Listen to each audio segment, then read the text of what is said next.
Is there anything I can do for you two? I'm afraid that Wangsheng funeral parlor isn't in the best state to receive guests. We've come to see Zhongli. Could you please tell him we're here? Unfortunately, Zhongli isn't here at the moment. It seems he went to Northland Bank. Doesn't the Northland Bank belong to the Fatui? Last time we saw Zhongli was before we went to the Golden House. Do you think he doesn't know about the attack on Liyue? Visiting the Fatui at a time like this could only mean more trouble. We had better go and make sure that everything is okay.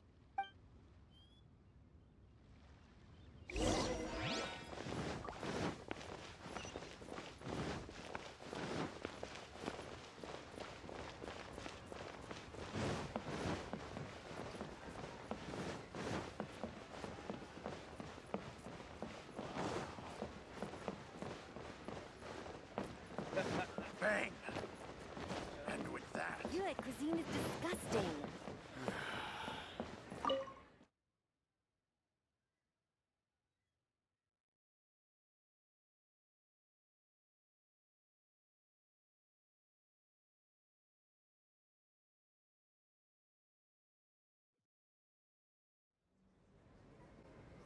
You call this cooperation between Harbingers?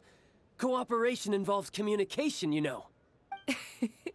Don't take it to heart, child. Besides, aren't you happy that you got to skip the formalities and bring chaos to the land? I'm sure you must have enjoyed that. Oh, it seems that some of your friends have arrived. Hey, it's Zhongli and Child. And... you! You're also one of the Harbingers? It's you two. I believe we've met once before. In the city of Bards, was it? I'm glad you still remember my name. Ah, right. I imagine that it must have been rather hard to forget watching helplessly as something precious was snatched away from your friend. Well, if it isn't you two. This is our first time seeing each other since Liyue was nearly wiped off the map. This is certainly a bit awkward, wouldn't you say? Paimon knew that we should never have trusted a Fatui Harbinger. Oh, now don't say that. Sure, I may have misled you, but I never had anything against you personally. Besides, I thought we were getting along quite well together, didn't you? Except for that little tussle we had at the end. Nothing personal. We just have different views, that's all. Of course, you may very well hold this against me, but that's up to you. The real deceivers here are Senora and Zhongli. Curse them for leading me on. So actually, I think... Stop wasting time, child. There'll be plenty of time to chat once I'm through here. You remember the agreement, Morax. Now, if you would be so kind. The Gnosis, please. What in the world are you talking about? The contract is fulfilled. That which thou seeketh is now bestowed unto thee. For my promise is solid as stone.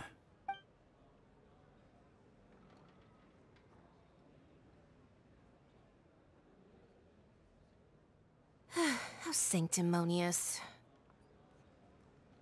What? So you're the Lord of Chiao? No, wait. That's an exciting twist and all, but why give the Gnosis to the Fatui? I do not give it for free.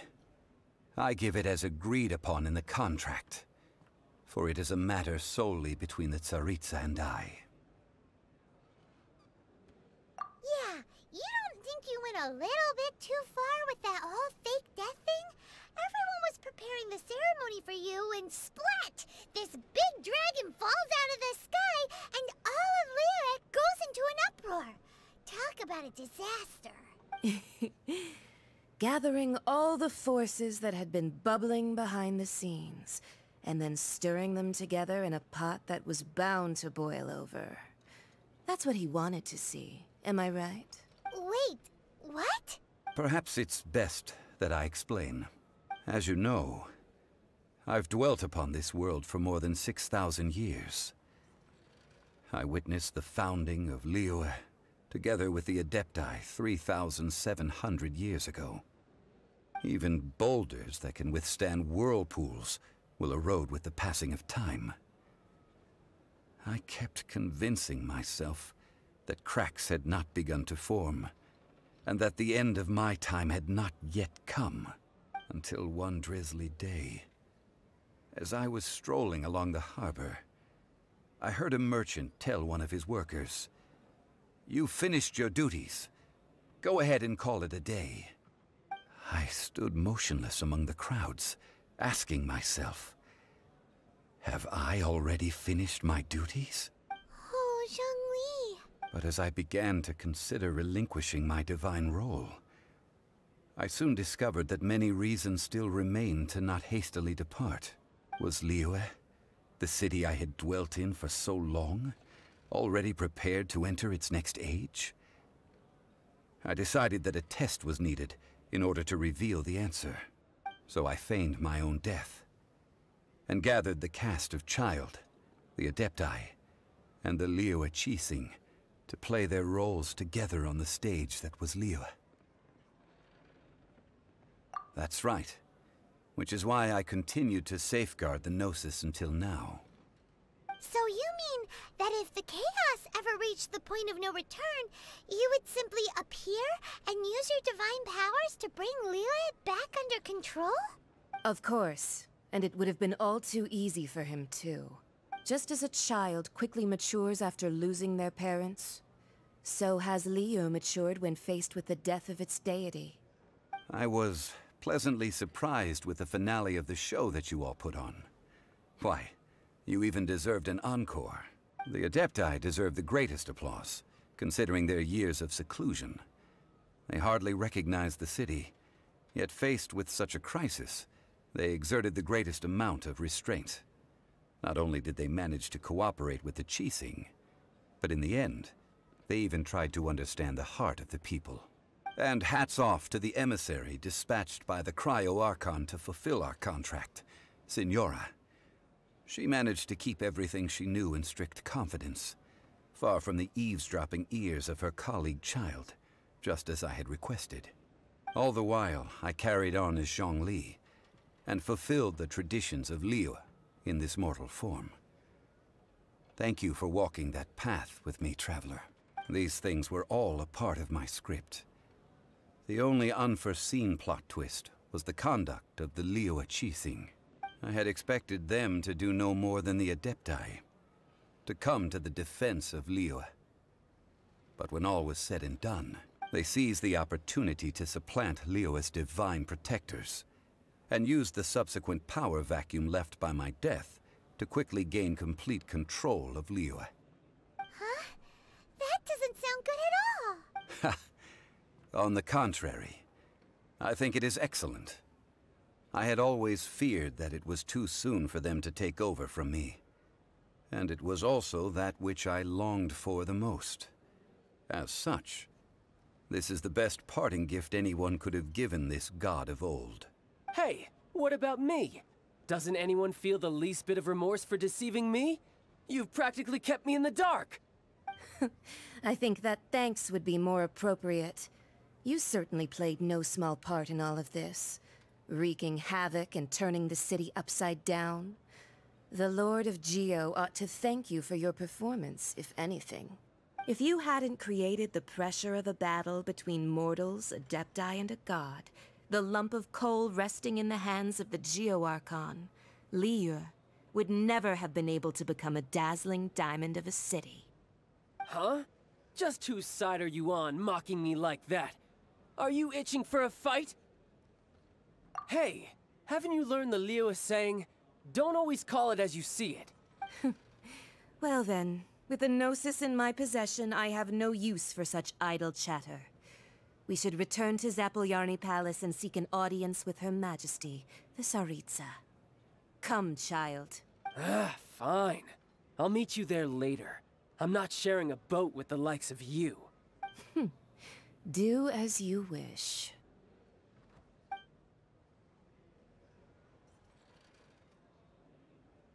Now then, is there anything else you wish to ask me? Right! As Zhongli always always told us a good trade is a fair trade. Paimon has no idea what could be a good trade for a Gnosis. Realistically speaking, there is no such thing. Huh? However, I am the god of contracts. For thousands of years, I have made countless contracts. If the deal was of no benefit, then I certainly would not be inclined to agree to it. My agreement with the Cryo-Archon will be the last of my contracts as the Geo-Archon. My contract to end all contracts.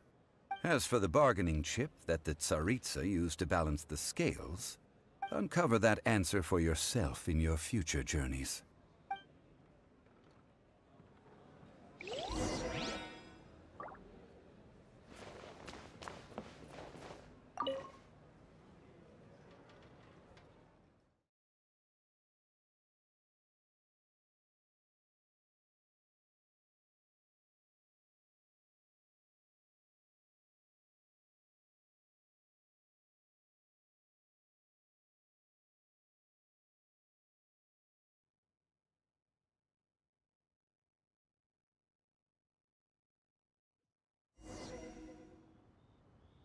Today's the day of the rite of parting.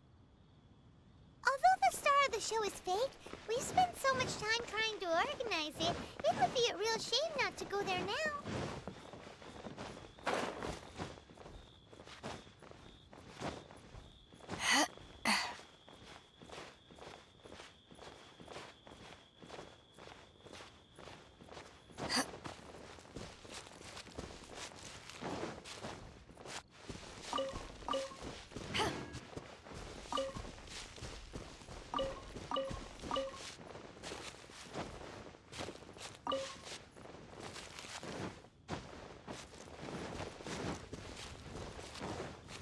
You know that god from the ocean couldn't have just shown up out of nowhere. I mean, it's been 2,000 years since Rex Lapis subdued it. Yes, and to think that this happened right on the heels of the incident with Rex Lapis, too. Say, do you think the person who assassinated our lord and released that evil god might have been one and the same? Now that you mention it, that's very possible. Yes, it's very possible indeed. I mean, it all fits together. That person must have colluded with the evil god to harm Rex Lapis. Oh, that wicked, black-hearted scoundrel. Still, what sort of supernatural prowess must this person possess to be able to do such things? I have never heard of such a person in all my years. Ah, forget it. Guessing's no use to us. Look, the Millilith over there looks like he's about to make an announcement. Let's hear what the Ministry of Civil Affairs has to say first.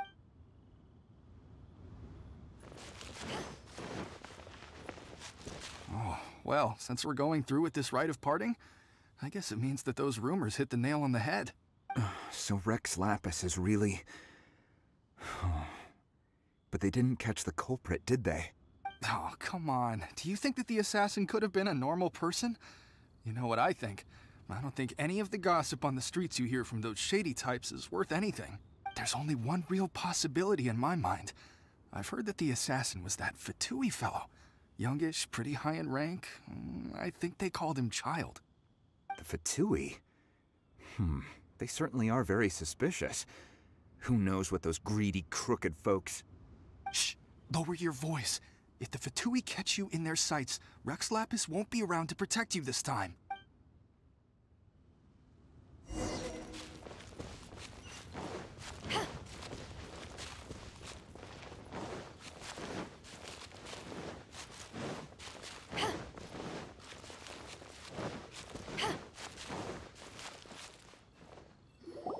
Hear ye all!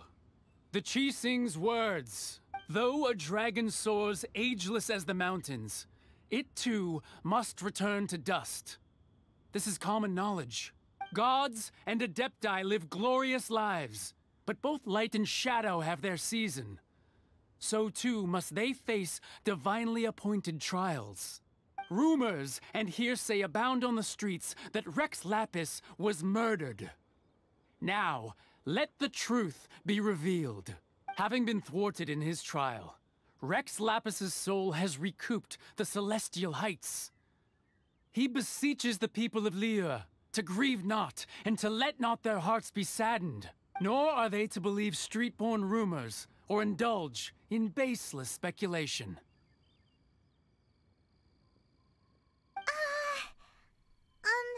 Paimon needs a translation on what the Qixing's announcement said.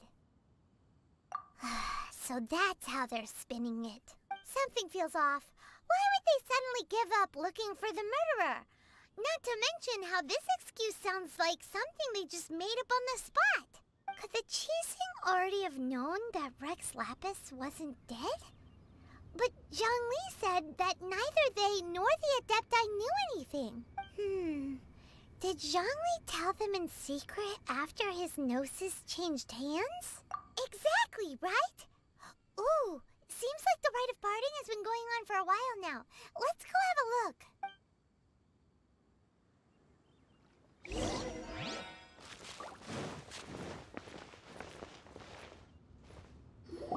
Look, it's Ningguang and Keqing.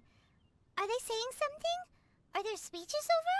As said previously, Rex Lapis's soul returning to the heavens is the end of the contract. And it is also the end of an era. 3,700 years of contracts burnt and reduced to ash. We, the people of Liyue, were indeed prosperous. But blinded by our prosperity, we forgot that time can be pitiless. The long, unending dream of our Archon walking among us. Now that we have awoken from our dream, we must learn to say farewell. Will you stand with us as we re-establish our contracts? As we build a new age of prosperity? So concludes the words of Her Eminence the Tianquan. Does Her Eminence the Yuheng have anything to add? Huh? Is she looking this way? Traveler. Yikes! She really is looking our way! Is that the traveler who they say defeated the ancient god? So young. The Liyue Qixing always repay their debts. And as you have heard, our eyes see far and our reach is long. Name your price. You deserve that much. Whoa.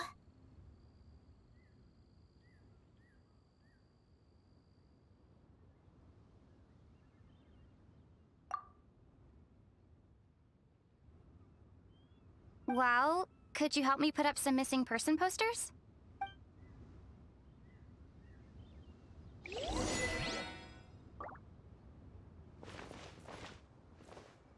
Roping you in was possibly the most masterful move we could have made. I believe that future generations will say so too when our deeds come up for their review.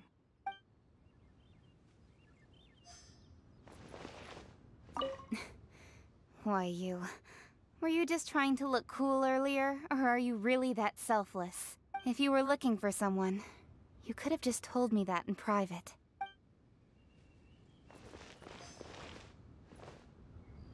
The cleanup of the premises, managing the crowds as they exit, making an account of the rite?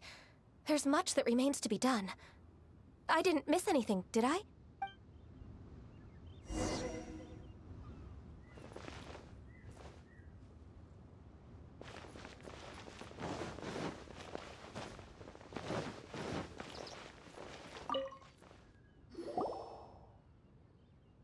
Hey, Zhongli! Look at this. Everyone in Liyue is caught up in their emotions, thinking that they'll never see Rex Lapis again. And here you are looking all relaxed. Why would I not feel more at ease after laying down the burden I have borne for 3,700 years? Right. If the two of you can spare the time, I should treat you to a meal at the Liyue kiosk. Ha! That sounds like big talk, Zhongli. Paimon might have believed you if you were treating us to some third-round knockout, but you'd have to pay out your nose just to stand inside Liyue kiosk. Are you sure you can afford it? You're right. I do lack the Mora. As the Rex Lapis Morax, I can easily create Mora. But since I have chosen to walk this earth as the mortal Zhongli, I should abide by the same rules that mortals do. When I was journeying with you, though I still had the Gnosis in hand, I knew that I must soon retire from my role as an Archon. So I had to rehearse a little for my new life. Oh, no wonder. Paimon gets it now. You didn't look at the price tags when we were spending because you've never had to. But since you weren't used to not being able to just make more Mora as and when you wanted to, you had to try becoming a parasite to society who lives off of other people's credit. Well, we were only spending Fatui money. You don't have to say it like that. In the City of Commerce, we do not merely exchange money or goods. We also exchange knowledge, memories, and foresight, as well as positions, roles, and lives. The Archon Morax could never experience life as the true mortal Zhongli could, no matter how many times he descended to be with his people. I must thank you for that. I will treasure the memories that I made as Zhongli, traveling the streets of Liyue with you. That is true. But there is no journey that does not end. No meetings without partings. Paimon thinks that we should make a move and continue our search for the Seven. I fear that continuing your journey may be difficult. The nation that neighbors Liyue by sea, Inazuma, is presently closed. The Electro-Archon Ball. And just as the people of Liyue preferred to call me Rex Lapis, she too goes by another name among locals in Inazuma. Paimon thinks we've heard that one before. Raiden? That is the case. And since Raiden is also the Shogun of the Inazuma Bakufu, people call her the Raiden Shogun. That said, though people at the wharf were saying that the situation in Inazuma is very tense, Paimon doesn't remember that always being the case. It wasn't that bad last year. Zhongli, since you're Rex Lapis, shouldn't you know something about what's happening there? Just how did Inazuma become a closed nation? It's because of visions. Visions? When faced with circumstances beyond their control, humans often bemoan their lack of power.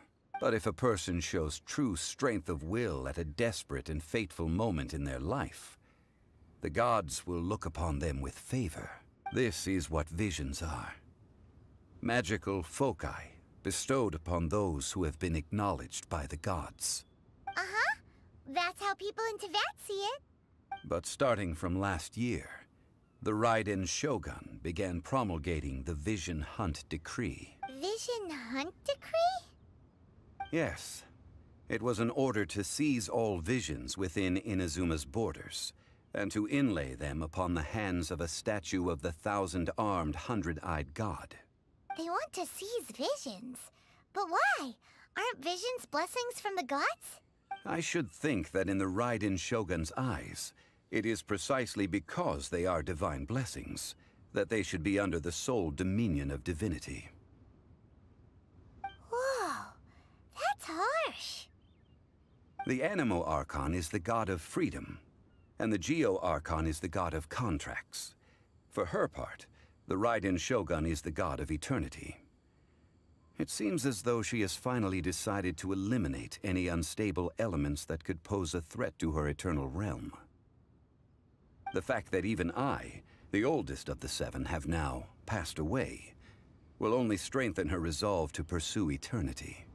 Knowing her, she must have again quoted that adage she is most fond of when proclaiming that decree to her people. 7 ideals for 7 gods, and of these, eternity is nearest unto heaven. All right then. Was there anything else you wish to know?